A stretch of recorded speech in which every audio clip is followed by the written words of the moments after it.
Hello students, कैसे? बढ़िया, first class. आज हम लोग कैपिटल गेन के कुछ एमसीक्यूज देखेंगे। बेसिकली ये एमसीक्यूज आपके शॉर्ट टर्म और लॉन्ग टर्म कैपिटल गेन को लेकर के है, यानी एक स्पेसिफिक टॉपिक कवर करेगा। Short term and long term से रिलेटेड जितने भी एमसीक्यूज हैं वो आपके सामने आएंगे। Near about 17 questions are there. Okay, देखते हैं क्या है ये एमसीक्यू का। क्वेश्चन नंबर 1 कहता है, अब अगर एमसीक्यूज मैं फिर बोलता हूं, जो मेरी आदत है, आदत से मजबूर, कि भाई एमसीक्यूज तभी आप हैंडल कर पाएंगे जब आपका theoretical aspect as well as numerical aspect clear हो। उनको करने के बाद ही आप एमसीक्यू पर आ सकते हैं। If you are just trying to solve these questions directly, this is nothing else but the mug up. आप मगअप करना चाहते हैं, क्रैमिंग करना चाहते हैं, then that is up to you, लेकिन ये कहीं से भी एक्सेप्टेबल नहीं है। देखा जाए क्वेश्चन नंबर 1 क्या कहता है। यस सर, कहता है any security held by FIIs. जैसे ही ये वर्ड आया any security held by FII, आपको कैपिटल गेन की जो हमने कैपिटल एसेट की डेफिनेशन बताई थी सेक्शन 2 क्लॉज 14 में, वो तुरंत क्लिक करने लग गई। क्योंकि सेक्शन 2 क्लॉज 14 में जो कैपिटल एसेट की डेफिनेशन बताई गई थी उसमें कहा गया था टू टाइप्स कैपिटल एसेट्स होती हैं। पहला, any kind of property but doesn't include. दूसरा, उसी में ही बताया गया था, ये भी हमारी कैपिटल एसेट होती हैं, securities held by FIIs.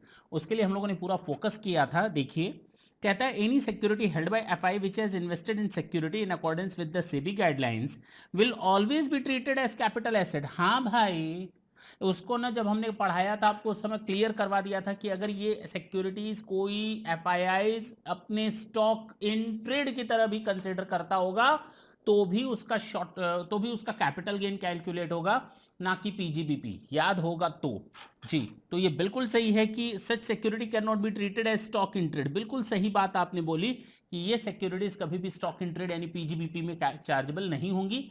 Always shall be taxed under the head capital gain. Yes sir, true, बिल्कुल ठीक बोला आपने। Question number 2, listed equity share will be treated as long term capital asset if they are held by the taxpayer। ओ long term capital asset की definition बताई गई थी कि शॉर्ट टर्म ये होता है। शॉर्ट टर्म कैपिटल एसेट क्या होती है वो बताई गई थी 242A। और इसमें बताया गया था जो शॉर्ट टर्म ना हो वो लॉन्ग टर्म होता है। शॉर्ट टर्म क्या होती है? कहा गया था capital asset of which the period of holding is not in excess of 12 months, 24 months, 36 month, तीनों। 36 मंथ नॉर्मल, 12 मंथ्स के लिए बताया गया था लिस्टेड सिक्योरिटीज, अगर याद हो तो zero coupon bonds, equity oriented fund and units of UTI. और 24 मंथ्स के लिए कहा गया था कि लैंड बिल्डिंग ऑफ बोथ, और दूसरा unlisted shares of a company. याद आ गया ना आपको जी। तो यहां पर चूंकि लिस्टेड सिक्योरिटीज की बात हो रही है, लिस्टेड इक्विटी शेयर्स की बात हो रही है, तो इसके लिए 12 मंथ्स आएगा। This is your answer. चलिए question number 3, in computing indexed cost of acquisition ICOA, okay, it is not required. What is not required? Cost of acquisition तो जरूरत पड़ती है भाई, फॉर्मूला तो दिया हुआ है। कॉस्ट ऑफ एक्विजिशन इंडेक्स के लिए क्या है? Cost of acquisition he calculate करना है इंडेक्सेशन फॉर्म में, तो cost of acquisition divided by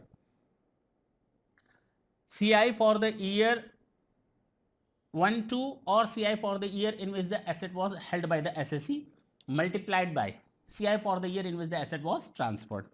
तो कॉस्ट ऑफ एक्विजिशन चाहिए CI for the year improvement. अरे भाई, इसमें इंप्रूवमेंट का क्या काम? ना, नहीं चाहिए। CI for the year of acquisition cost C, ठीक है, ये नहीं चाहिए, गलत है। हमारा बी आएगा आंसर। ये रिक्वायर्ड नहीं होता इंडेक्स कॉस्ट ऑफ एक्विजिशन में। इंप्रूवमेंट का कहां जरूरत पड़ता है भाया? Question number 4, index cost of improvement is computed with the help of the following formula. अभी तो मैंने बताया cost of improvement CI for the year in which the asset was transferred improvement CI for the year, हाँ ठीक है, true, बिल्कुल ठीक है, सोचना ही नहीं है। Question number 4 is true, formula यही है। As per section, okay, LTCG arising in excess of 1 lakh on transfer of equity share, okay, इस पर हम लोगों ने पूरा टाइम दिया था। कंप्लीट आपका एक सेशन मैंने केवल सेक्शन 112A पर दिया था, लॉन्ग टर्म कैपिटल गेन, जिसमें 1 लाख रुपए से अधिक पर टैक्स लगता है। Equity shares, equity oriented fund and units of business trust, अगर वो लिस्टेड हैं और उन पर एसटीटी पे किया जाता है तो 112A एप्लीकेबल होता है। और साथ ही साथ मैंने कहा था आईएफएससी पर एसटीटी वाला कंसेप्ट एप्लीकेबल नहीं होता है। जी sir, okay, it means this is your answer. Generally long term capital gain is charge, generally, otherwise generally के अलावा अगर देखा जाए तो 20% एंड 10% दो आते हैं। 10% वाला आता है 112A long term capital gain के लिए, और दूसरा आता है प्रोविजो टू 112 सेक्शन 112 जिसमें 10% लगता है। अदरवाइज 10% अगर देखा जाए तो इन स्पेसिफिक केसेस में लगता है, नॉर्मली 20% ही टैक्स रेट लगता है लॉन्ग टर्म कैपिटल गेन में। तो नॉर्मली यहां generally this is your answer. Question number 7, in respect of LTCG arising on transfer of any security which is listed in a recognized stock exchange in India, the taxpayer can pay tax। अगर कोई listed security है, अगर ये listed equity shares listed security है, मेरी बात ढंग से समझें, तो उस पर 10% विदाउट इंडेक्सेशन टैक्स लगेगा। ये कहता है ये वाला हिसाब किताब, यही तो बताया मैंने अभी थोड़ी देर पहले ऊपर, वही है। ट्रू नहीं, true. In respect LTCG arising on transfer of any security which is listed, the taxpayer can pay tax 10% even though he avails the benefit of index. No. Even though he avails the benefit of indexation, ना बाबा ना, false हो गया। ये क्या कर दिया आपने, last word तो मैंने पढ़ा ही नहीं था।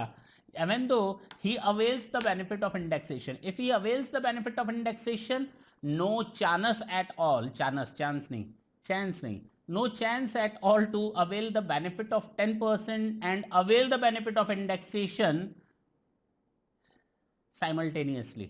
Both of these two benefits cannot be availed in a same time. तो आप यहाँ तो 10% अवेल कर लो, यहाँ तो 20% विद इंडेक्सेशन अवेल कर लो, दो में से कोई एक। तो फॉल्स है, दोनों नहीं हो सकता। Resident as well as non resident individual and HUF can adjust the exemption limit against long term capital gain. A resident as well as non-resident individual and HF can adjust the exemption limit against, अरे नहीं भाई, question करवाया था long term capital gain का basic exemption, मान लीजिए other income आपकी है 80,000 और LTCG आपका है 3 लाख, कितना, और आपको मिनिमम बेनिफिट मिलता है 2.5 लाख का। अगर ये रेजिडेंट का केस है तो 80,000 ये प्लस 80,000 में 2.5 लाख तक कमी कितने की है सर, 170। तो 170 यहां से माइनस कर देते थे, बाकी 130 पर 20% का जीएसटी एलटीसीजी लग जाता है। क्लियर है ना, ये है आपका सिस्टम। तो यहां पर बेनिफिट मिलता है केवल रेजिडेंट को 2.5 लाख की पूर्ति करने के लिए, कंप्लीट करने के लिए। अगर ये केस नॉन रेसिडेंट का है, then they are needed to make the payment of tax complete on 3 lakhs without getting the benefit of rupees 2,50,000 to get it compensate from the other incomes, not at all. तो ये आप नहीं कर सकते, this is false. तो non resident के लिए benefit available नहीं है। No deduction under section 80C to 80U is allowed from, yes बिल्कुल ठीक है। अभी मैंने आपको बताया नहीं है ये मैं जब आपको सेक्शन 80C to 80U पढ़ाऊंगा तो उस समय मैं ये चीज़ क्लियर करूंगा। जो मैंने आपको नोट्स में पढ़ाया है वहां पर ये लाइन लिखी हुई थी, मैंने वहां पर इस लाइन को स्किप कर दिया था because I think no one of you know about section 80C to 80U, that's why it was not a proper time to make you understand about all these things. Otherwise चूंकि आ गया है इस question में, तो आप ये याद रखें कि हाँ, डिडक्शन चैप्टर का section long term capital gain से कोई बेनिफिट नहीं मिलता। लॉन्ग टर्म कैपिटल गेन को मारो गोली, अरे 11A 111A short term capital gain का भी बेनिफिट नहीं मिलता। Is it clear? तो अगर आपके पास 111A है, लॉन्ग टर्म कैपिटल गेन है, और आप सोचते हैं कि इससे हम deduction section 80C to 80U avail कर लेंगे, तो ठेंगा नहीं कर पाएंगे। बिल्कुल ट्रू है ये। Question number 10, the benefit of indexation will not apply to LTCG arising on the transfer of bond. अरे भाई बिल्कुल सही आप बात बोल रहे हैं, ये तो फोर्थ प्रोविजो है ना, fourth proviso to section 48। Yes sir. Under section 48 for computation of long-term capital gain, the cost of acquisition and cost of improvement increased by applying the CII. Under section 48 for computation of long-term capital gain, the cost of acquisition, cost of improvement बहुत बढ़िया apply होता है capital index bond पर, बिल्कुल ठीक है। सोवन gold bonds पर, बिल्कुल ठीक है।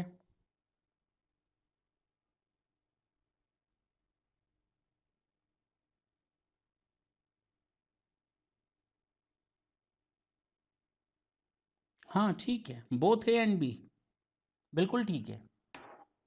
हम लोग को ये अच्छी तरह मालूम होना चाहिए। जब मैंने आपको ये कही है तो मैं दिखा भी दूं आपको, मैंने ये दोनों टॉपिक बताया भी था, अगर याद हो तो। मैंने ये बताया था सोवन डिपॉजिट, सोवन गोल्ड डिपॉजिट बॉन्ड, SGB, और आपका